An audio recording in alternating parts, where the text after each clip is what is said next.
నువ్వంటే ఆ పిల్లకి ఇష్టమేరా ప్రసాద్. ఇష్టమేరా, కానీ ప్రేమించేంత ఇష్టమా అని.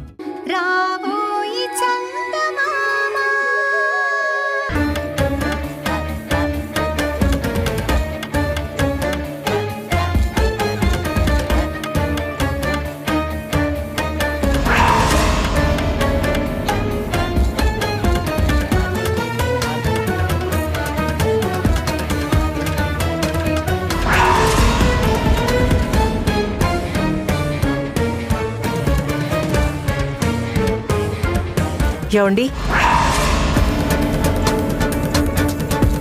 ఏమండి భోజనం చేద్దాం రండి. నేను తినను.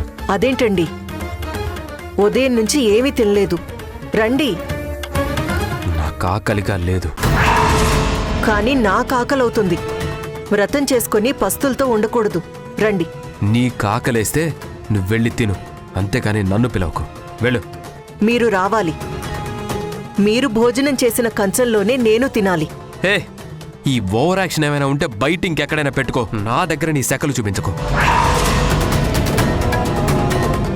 కట్టుకున్న భర్త మీరైతే నేను బయటెక్కడికో వెళ్ళి ఎలా ఓవర్ యాక్షన్ చేస్తానండి? ఏదైనా మీ దగ్గరే, మీతోటే. వదులు. పిచ్చి పిచ్చి పనులు చేస్తే పీక పిసికి చంపేస్తాను. చావు గురించి నా దగ్గర చెప్తున్నారా? నేను పోతే మీ చేతుల్లోనే పోవాలని ఎప్పుడో కోరుకున్నాను. ఇప్పుడు ఆ పని చేస్తానంటే ఇంకా అంతకంటే ఇంకేం కావాలి చెప్పండి? చంపండి. అసలు నువ్వు మనిషివే కాదు. నీ మీద జాలిపడి చాలా పెద్ద తప్పు చేశావు.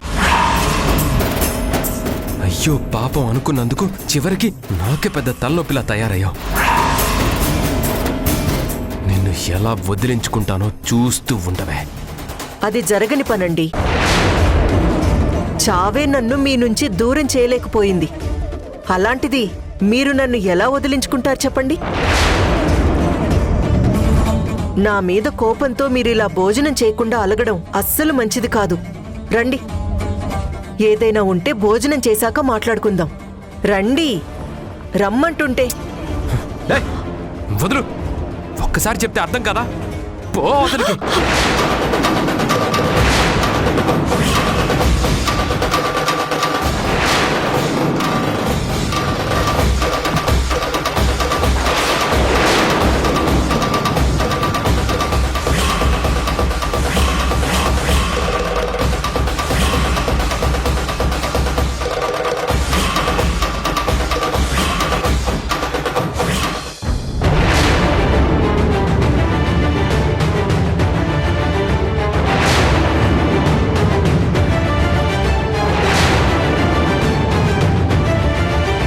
అయ్యో రక్తం.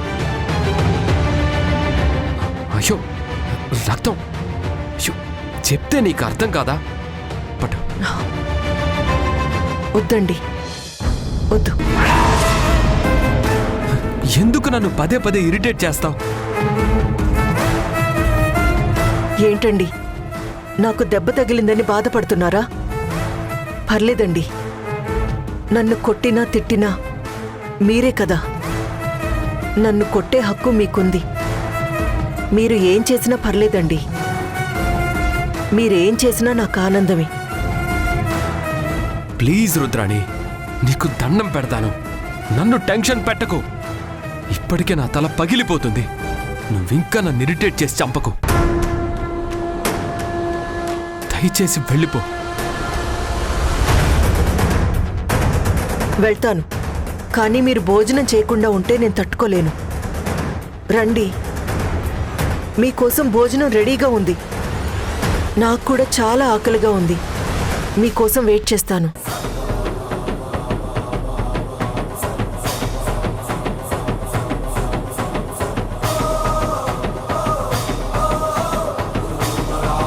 భగవంతుడా, ఇదెక్కడి దరిద్రం స్వామి. చచ్చేదాన్ని చావనివ్వకుండా బ్రతికించి నన్ను చంపుతున్నావు.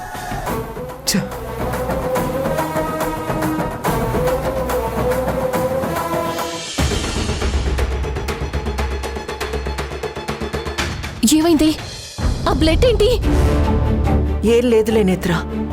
రక్తం కార్చుంటే ఏం లేదంటావేంటి? ముందు హాస్పిటల్కి వెళ్దాం పదా. ఏం అవసరం లేదు. తను భోజనం చేయడానికి వస్తానన్నారు. నేను దగ్గరుండి వడ్డించాలి. హ, కనీసం ఫస్ట్ ఎయిడ్ అయినా చేసుకోవే. బ్లడ్ పోతోంది పద. నేత్రా ప్లీజ్, వద్దంటున్నాను కదా, వదిలే.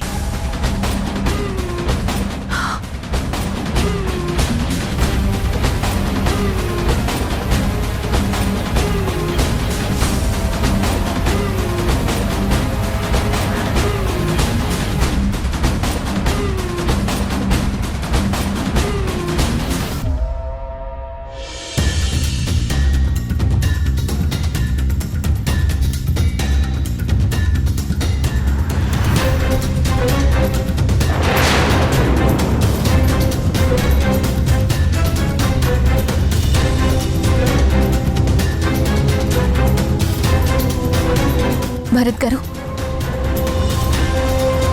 ఏంటి మళ్ళీ మీరొచ్చారా? అసలు నన్ను ప్రశాంతంగా బ్రతకనివ్వరా? అది కాదండి, రుద్ర తలకి దెబ్బ తగిలింది, బ్లడ్ వస్తోంది, హాస్పిటల్కి రానంటోంది, ఫస్ట్ ఎయిడ్ కూడా చేయించుకోవడం లేదు. అయితే నేనేం చెయ్యాలి? అది కాదండి, ఉదయం నుంచి తనేమీ తినలేదు, నీరసంతో ఉంది, ఇప్పుడు బ్లడ్ కూడా పోతోంది. పోతే పోనీయండి, అయినా తనకేం కాదు. తను చంపే రకమే గాని చచ్చే రకం కాదు. అయినా నన్ను బాధ పెట్టి నరకం చూపించకుండా తనెక్కడికి పోతుంది?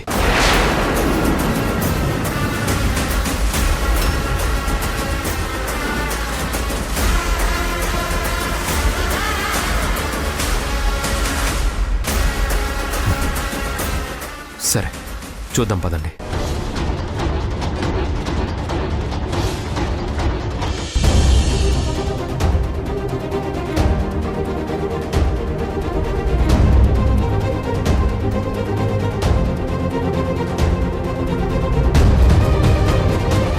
ఏయ్, ఏంటి నీ డ్రామాలు? బ్లడ్ వస్తుందని తెలుసు కదా, వెళ్తే హాస్పిటల్కి వెళ్ళాలి, లేదంటే ఫస్ట్ ఎయిడ్ చేయించుకోవాలి. అంతేగాని ఇలా అందరి ముందు షో ఆఫ్ చేయాలా? పట్టు. వద్దు, వదిలేయండి. వదిలేస్తే పోతావు. పోయినా పర్లేదు, నేను పోతే అందరికీ మంచిదే కదా. చూడు రుద్రాణి, నీతో వాదించే ఓపిక తీరిక నాకు లేవు. అనవసరంగా నాకు హెడ్ఏక్ తెప్పించుకో. ముందు ఫస్ట్ ఎయిడ్ చేయించుకో.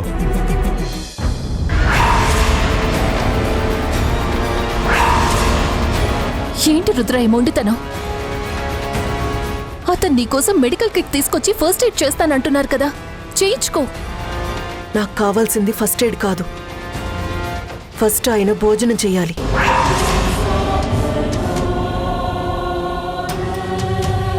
ఆయన భోజనం చేస్తే నేను ఆయన ఏం చెప్పినా చేస్తాను. ఇప్పుడు నేను భోజనం చెయ్యాలి, అంతే కదా? సరే, తింటాను. పద.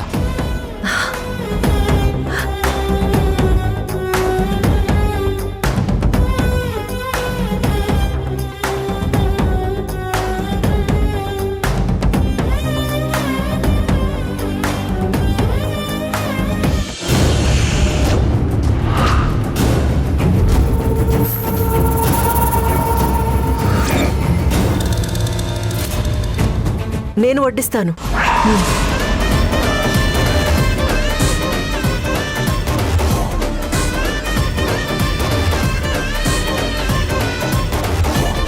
చాలు. నా మీద కోపంతోనో లేదా నన్ను సాటిస్ఫై చేయడానికో తినడం కాదు, మీరు కడుపు నిండా తినాలి.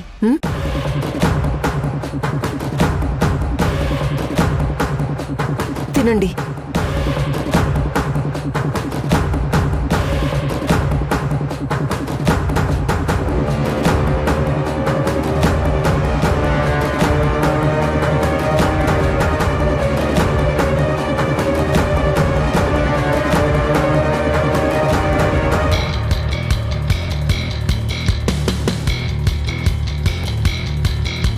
ఇంకొంచెం తినండి. చాలు.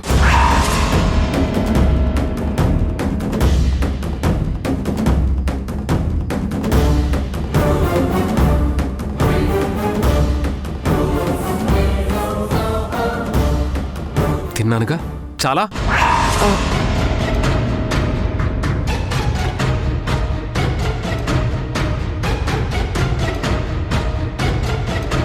రుద్ర, నీ పంతం నెరవేర్చుకున్నావు కదా, ఆ దెబ్బకి ఫస్ట్ ఎయిడ్ చేస్తాన్రా.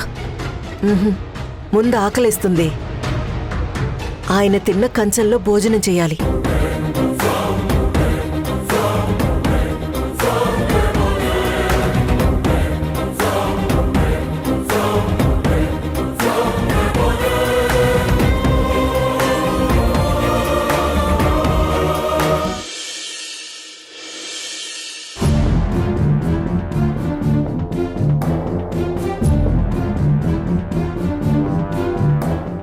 అంతా మీరు అనుకున్నట్టే జరిగింది కదా.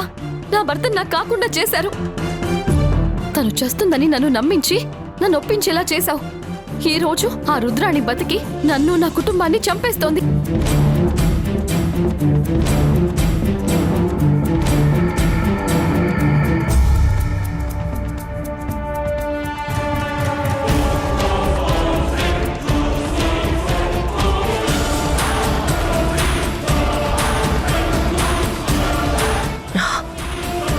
నేత్ర, ఏంటి నువ్వింకా నిద్రపోలేదా?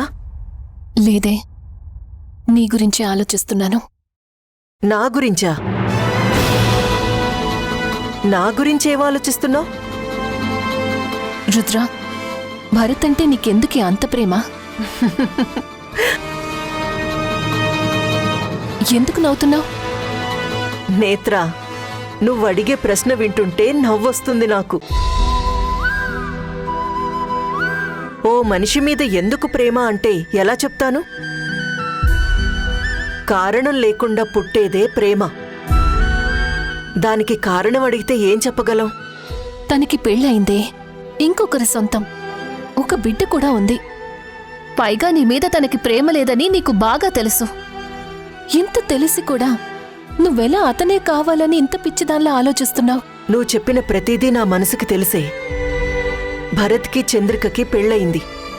భరత్కి చంద్రికంటే పిచ్చి ప్రేమ. అవన్నీ నాకు తెలుసు. కానీ ఏం చేయను? నా మనసు తననే కోరుకుంటుంది. నేను కూడా మీ అందరిలాగే చాలా ఆలోచించాను.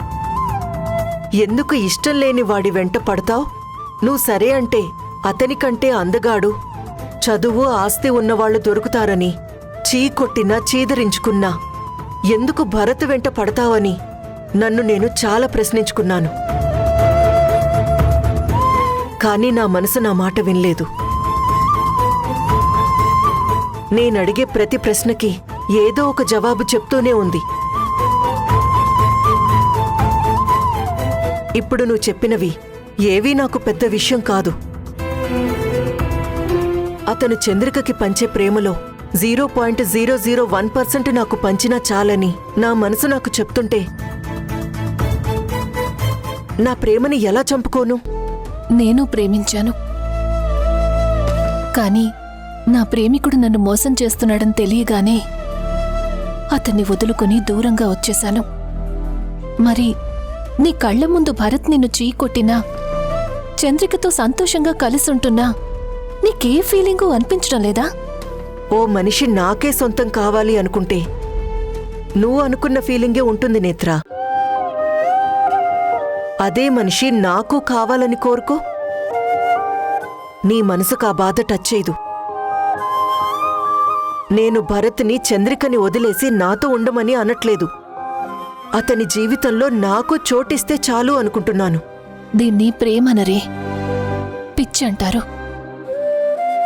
కాదు నేత్ర, పిచ్చి ప్రేమంటారు. చేతనైతే నాలాగా ప్రేమించడం ఎవరి వల్లైనా అవుతుందేమో చెప్పు. ఎవరిదాకో ఎందుకు? ఆ చంద్రిక వల్ల అవుతుందా? కాదు, ఎవ్వరి వల్ల కాదు. అయినా నాకేం కావాలే? భరత్ ఆస్తి కావాలా? అతని భార్యగా ఓ స్థానం. ఆ దేవుడు కనీసం ఓ బిడ్డని కనే అవకాశం కూడా లేకుండా చేశాడు. ఇంకా నేనేం కోరుకుంటాను చెప్పు? నన్ను ప్రేమగా దగ్గరికి తీసుకొని ప్రేమగా నా నుదుటున ఓ ముద్దు, బాధలో ఉంటే తన కౌగిల్లోకి తీసుకొని ఒక చిన్న ఓదార్పు, సంతోషంలో ఉంటే నవ్వుతూ నాతో ఓ చిన్న షేరింగ్, ఇవే కదా కోరుకునేది. ఆ మాత్రం దానికే నేను మొత్తం చంద్రిక జీవితాన్ని లాగేసుకుంటున్నాను అంటే ఎలా నేత్రా? నువ్వు నిజంగా నాకు అర్థం కావట్లేదే. నేనేంటో ఎవ్వరికీ అర్థం కాను. నన్ను అర్థం చేసుకోవాలంటే ఆకాశమంతెత్తు సముద్రం లోతున్న మనసు కావాలి. కొంచెం గీత దాటి ఆలోచించే ధైర్యం కావాలి.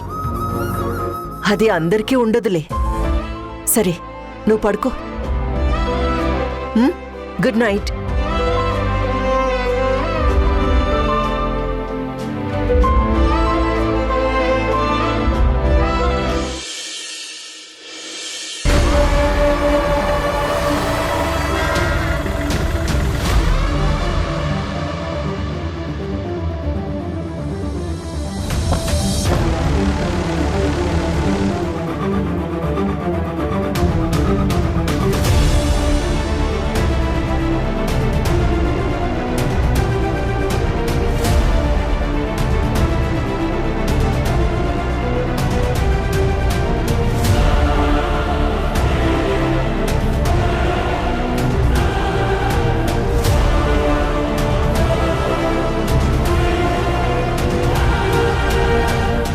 గుడ్ మార్నింగ్ ఎస్ఐ గారు. Good morning. రండి కూర్చోండి.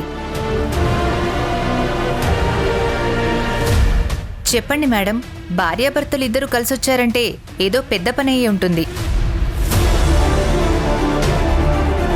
అవును మేడం, నిజంగానే పెద్ద పని. మీరే నాకు హెల్ప్ చేయాలి. అలాగే చంద్రిక గారు, మీరు ఎన్నిసార్లు నాకు హెల్ప్ చేయలేదు చెప్పండి. నేను ఫోన్ చేస్తేనే నాకు హెల్ప్ చేసేవాళ్ళు. అలాంటిది మీరు వచ్చి అడిగితే నేను ఆ మాత్రం చేయలేనా చెప్పండి. మీకు రుద్రాణి గురించి అంతా తెలుసు కదా మేడం. ఆ రుద్రాణి ఇంట్లో వచ్చి తిష్ట వేసింది. ఎంత చెప్పినా సరే తనకు అర్థం కావడం లేదు. ఇల్లు విడిచి వెళ్ళటం లేదు. తను ఇక్కడే ఉంటే ఏ క్షణంలో ఏం జరుగుతుందో తెలియని పరిస్థితిలో ఉన్నాం. మీరే ఏదో ఒకటి చేయాలి మేడం. మీరేం టెన్షన్ పడకండి. ఆ రుద్రాణి సంగతి నేను చూసుకుంటాను. మీరు ఒక కంప్లైంట్ రాసివ్వండి చాలు. మిగిలిందంతా నేను హ్యాండిల్ చేస్తాను. రుద్రాణి మా ఇంటికొచ్చి ఇల్లంతా ఆక్యుపై చేసినట్టుగా తన మీద ట్రేస్ పాస్ కేసు ఫైల్ చేయాలి మేడం. మనం రుద్రాణి మీద ట్రెస్పాస్ కేసు పెడితే తన ఇంటి కోడళ్ళని కేసు పెడుతుంది. తన మెడలో ఉన్న తాళిని ప్రూఫ్గా చూపిస్తుంది. అప్పుడు మనం ఏం చేయగలుగుతాం? మీరేం టెన్షన్ పడకండి భరత్ గారు. ఒక భార్య ఉండగా మరో ఆడదాని మెడలో తాళి కడితే ఆ పెళ్లి లీగల్గా చెల్లుబాటవదు. ఆల్రెడీ రుద్రాణి మీద డిపార్ట్మెంట్లో ఒక బ్యాడ్ ఒపీనియన్ ఉంది. తన బ్యాడ్ బిహేవియర్ వల్లే తన జాబ్ కూడా పోగొట్టుకుంది. నన్ను కూడా చాలాసార్లు బ్లాక్మెయిల్ చేసింది. అలాంటి వ్యక్తిని ఊరికే వదిలిపెట్టకూడదు. ఆ రుద్రాణి ఇల్లు వదిలిపెట్టి వెళ్ళిపోతే తప్ప మాకెవరికీ మనశ్శాంతి ఉండదు మేడం. మీ బాధ నాకు అర్థమైందండి. మీ మంచితనమే తనకు అవకాశంగా మారింది. విషం తాగి చనిపోతున్న మనిషిని అలా చూస్తూ చూస్తూ వదిలేయలేక హాస్పిటల్కి తీసుకెళ్లి బ్రతికించారు. నిజానికి మీరు చేసిన సహాయానికి జీవితాంతం మీకు రుణపడి ఉండాల్సింది. అలాంటిది మీ జీవితంలోకొచ్చి మిమ్మల్ని ఇబ్బంది పెడుతుందంటే అలాంటి వాళ్ళని మనం క్షమించకూడదు. మీరైతే కంప్లైంట్ ఇవ్వండి. మిగతా సంగతి నేను చూసుకుంటాను.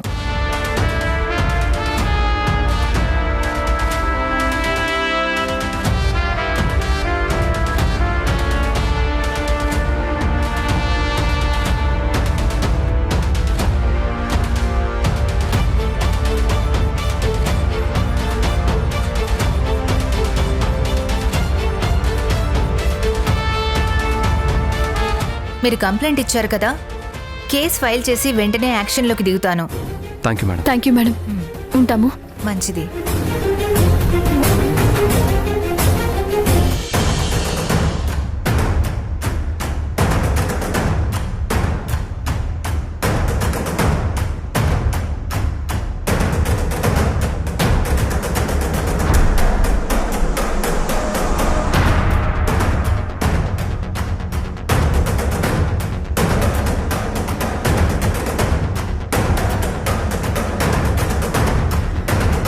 నేత్ర, చెప్పండి చంద్రిక గారు.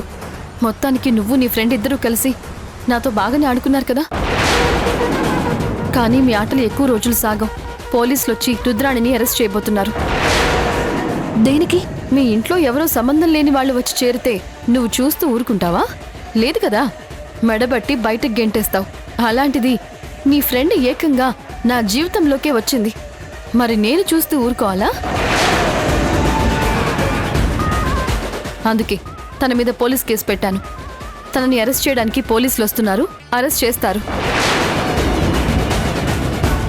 తనని ప్రిపేర్డ్గా ఉండమని చెప్పు. లేదు చంద్రిక గారు, పోలీసులైనా మీరైనా రుద్రానేమీ చేయలేరండి. ఏమన్నా? ఏం చేయలేరా? అవును, నిజమే చెప్తున్నాను. పోలీస్ కేసులు పెట్టండి లేదా కోర్టుకు వెళ్ళండి. మీరు ఏం చేసినా సరే తననేం చేయలేరు. ఇప్పటిదాకా నీ విషయంలో ఒక చిన్న సాఫ్ట్ కార్నర్ ఉండేది. నువ్వు కూడా మాలాగే ఆ రుద్రాణి విషయంలో మోసపోతున్నావని జాలిపడేదాన్ని. కానీ నీ మాటలు వింటుంటే నువ్వు కూడా తన పక్కనే చేరావని బాగా అర్థం అవుతోంది. తను నిన్ను మార్చిందో లేక నువ్వే మమ్మల్ని ఏమార్చావో. నేను రుద్రకి సపోర్ట్గా మాట్లాడడం లేదు చంద్రిక గారు.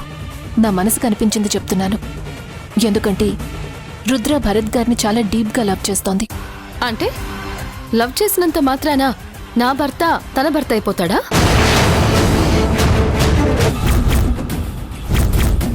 రుద్రాణి గారు, ఎస్. రుద్రాణి గారు, మీ మీద కేసు ఫైల్ అయింది. ఇదిగోండి అరెస్ట్ వారెంట్.